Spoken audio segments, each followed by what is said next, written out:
My name is Adanna, and if someone had told me years ago that Obinna, the man I loved, trusted, and built my whole world around, would one day betray me in the worst way possible, I would have laughed. Obinna was not just my husband. He was my partner, my friend, my safe place. We met in Enugu during a friend's wedding. He had this quiet confidence about him, the type that drew you in without him even trying. His smile could light up a room, and when he looked at me that night, it felt like the universe stopped for a moment. He was everything I prayed for. Handsome, ambitious, and charming in a way that made my heart race. I thought God had finally rewarded me with my forever. Our first years together were beautiful. We lived in a cozy apartment in Lagos. I would wake up every morning to prepare his breakfast, and before leaving for work, he would hold my hands and whisper, "Adanna, you are my home." Those words were my anchor. I believed him every single time. Obinna was the kind of husband every woman in my neighborhood envied. He brought me flowers on random evenings, took me out on surprise dates, and treated me like I was his entire world. My best friend Kioma used to tease me, saying, "Adanna, you must have used juju on this mano, because this kind of love no day ordinary." We would laugh, and I would proudly say, "No juju, my dear, just pure love." But looking back now, I realize love sometimes blinds you. It started with small, almost unnoticeable changes. He began coming home late, claiming he was working overtime. He became overly protective of his phone, always face down, always locked. When I asked questions, he would smile and tell me not to worry. "Adanna," he would say, "I am doing this for us, for our future." And I believed him, because that's what you do when you love someone. You trust them even when the signs are there, staring you in the face. I told myself it was just stress from work. I convinced myself that every marriage goes through seasons and that ours was no different.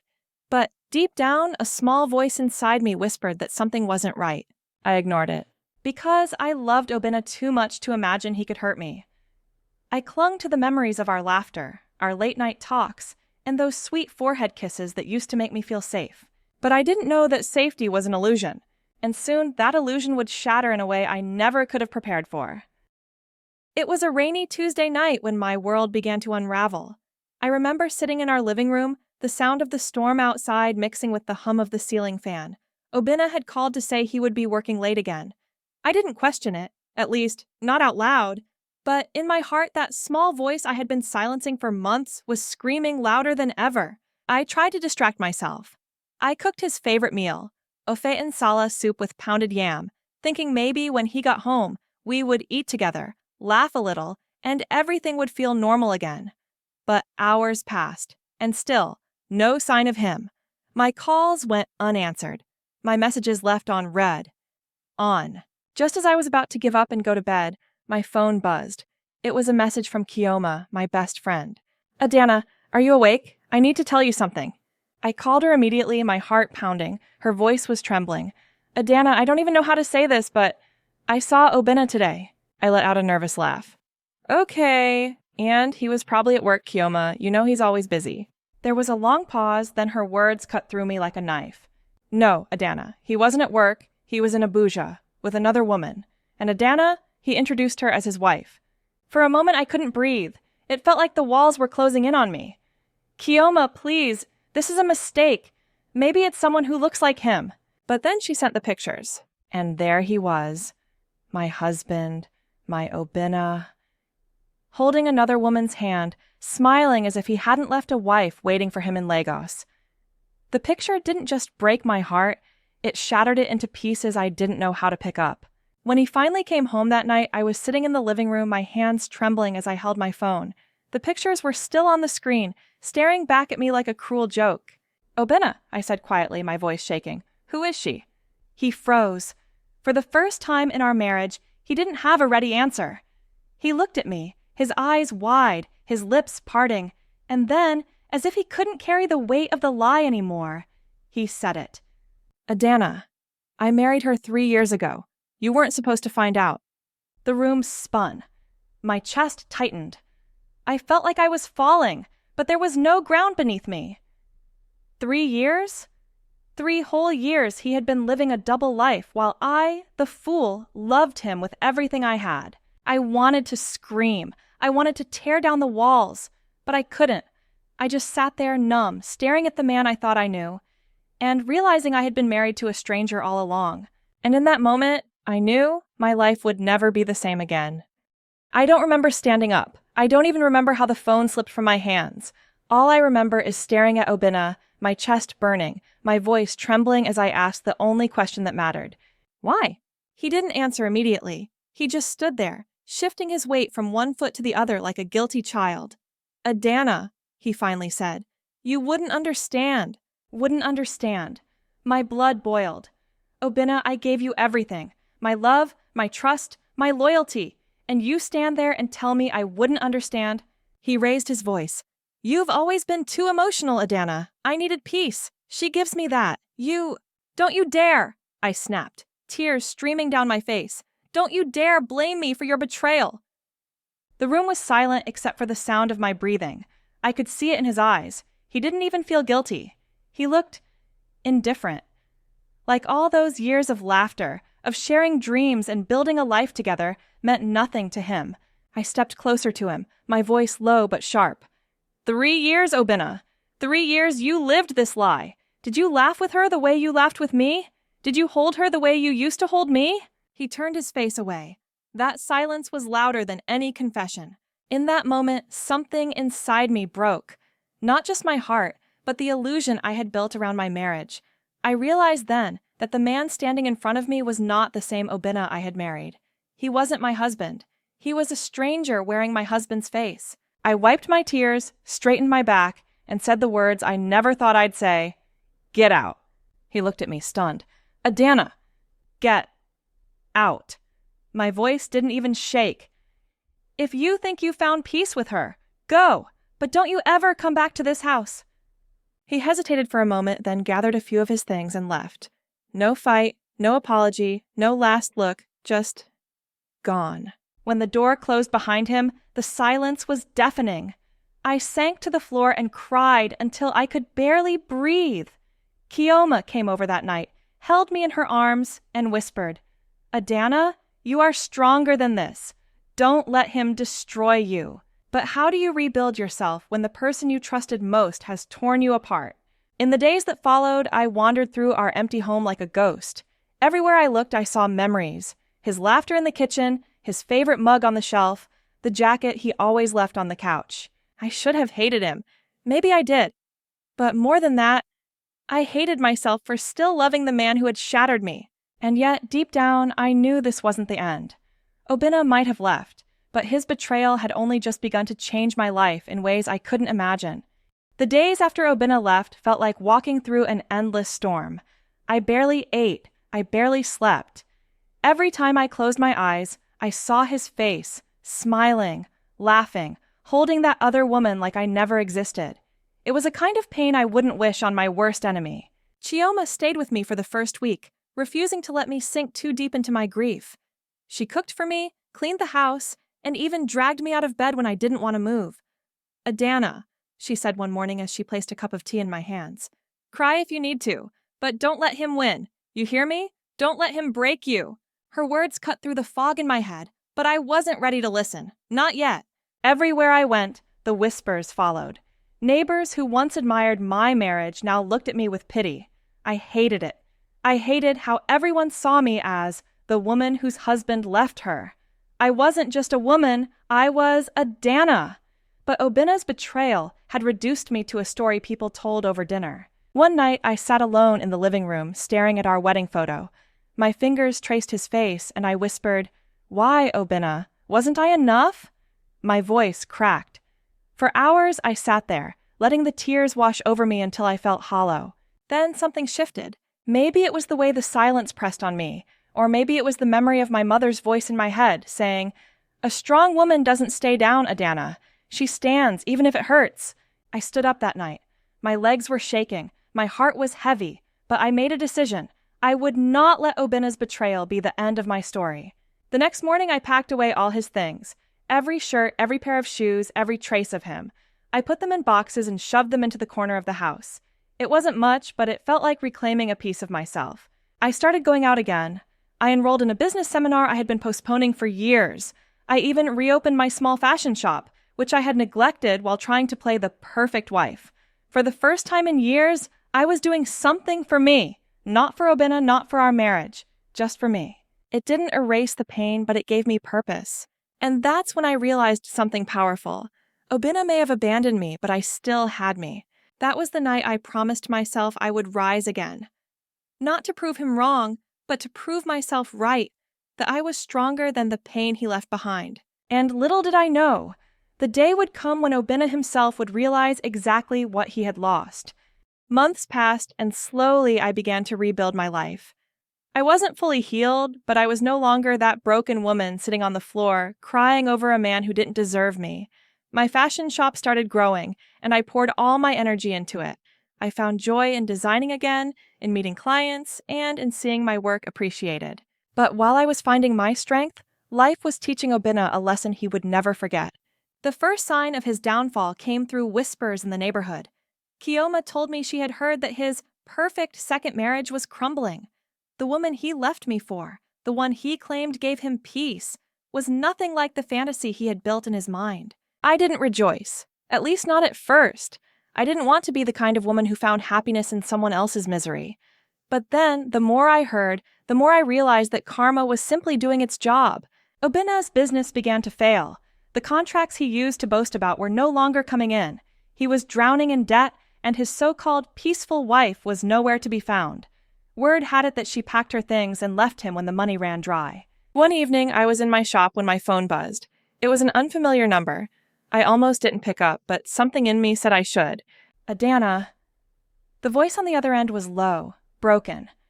I didn't need to ask who it was. I would recognize that voice anywhere. It was Obinna.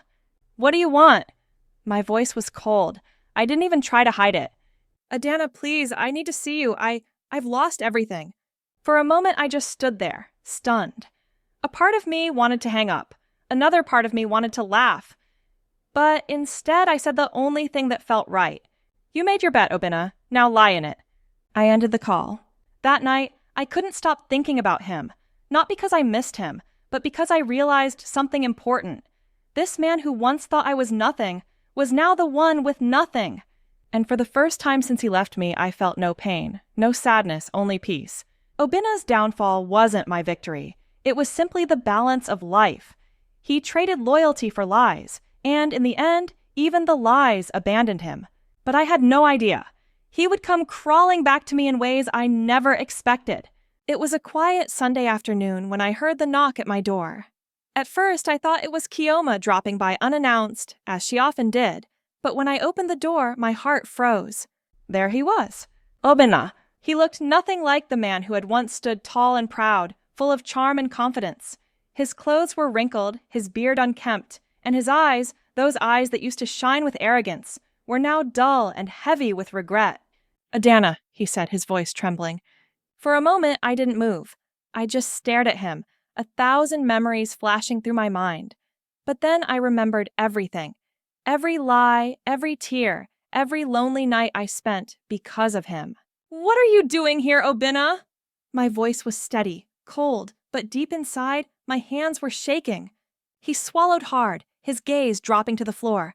Adanna, I've lost everything. The business, the house, even her. She left me. His voice cracked.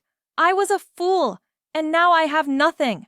I crossed my arms, my chest rising with anger I thought I had buried. You didn't just lose everything, Obinna. You threw it away. You threw me away. He stepped closer, his eyes pleading. I know. I was blinded by pride and foolishness.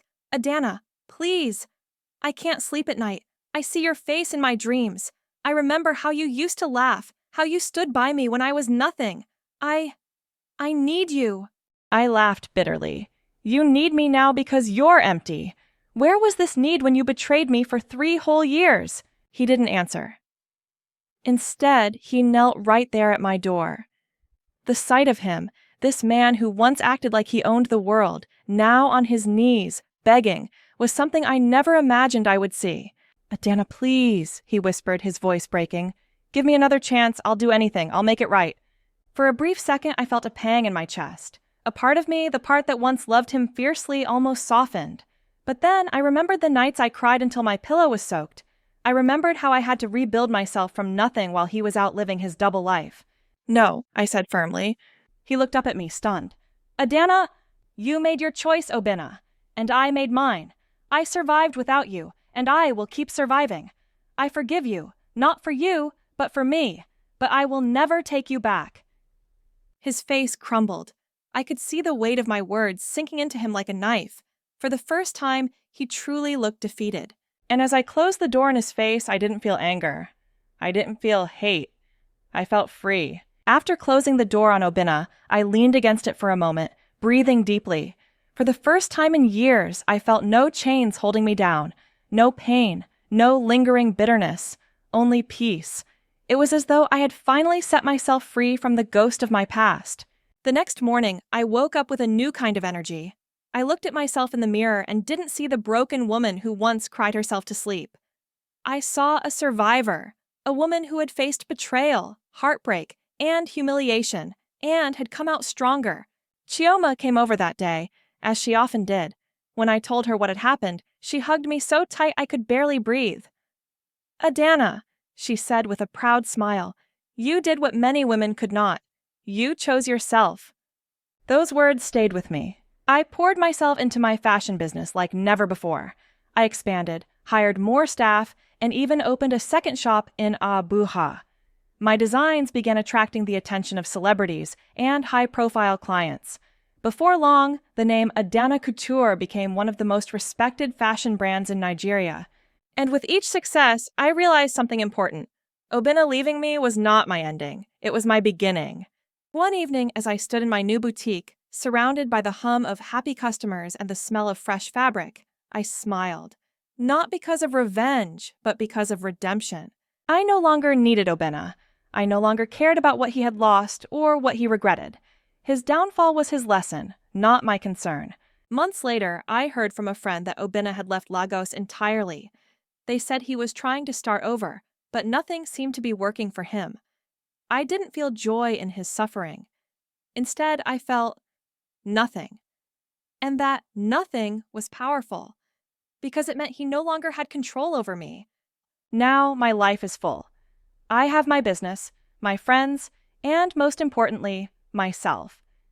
I even began to smile at the thought of love again, not because I needed a man to complete me, but because I finally felt whole on my own.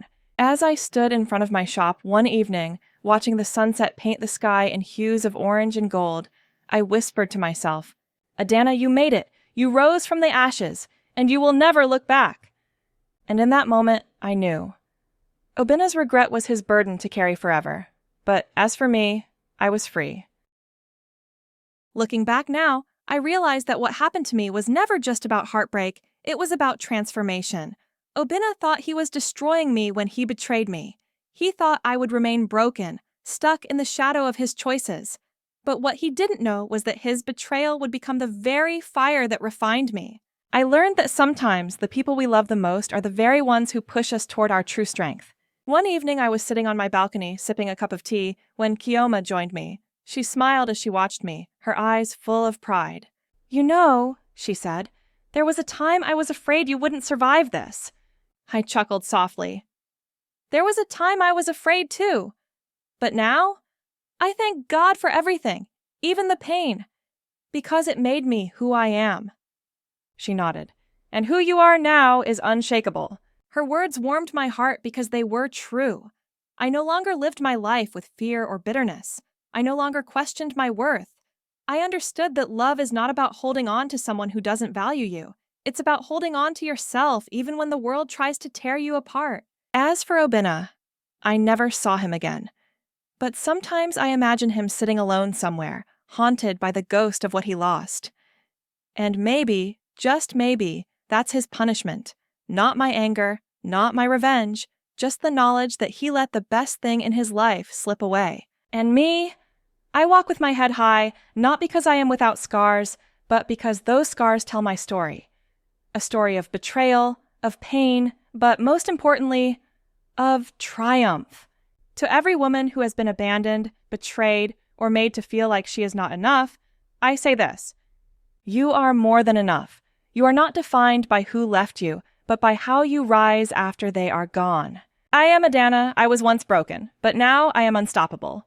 And if Obenna regrets anything, it's that he underestimated me. Because while he lost everything, I gained the most precious thing of all, myself.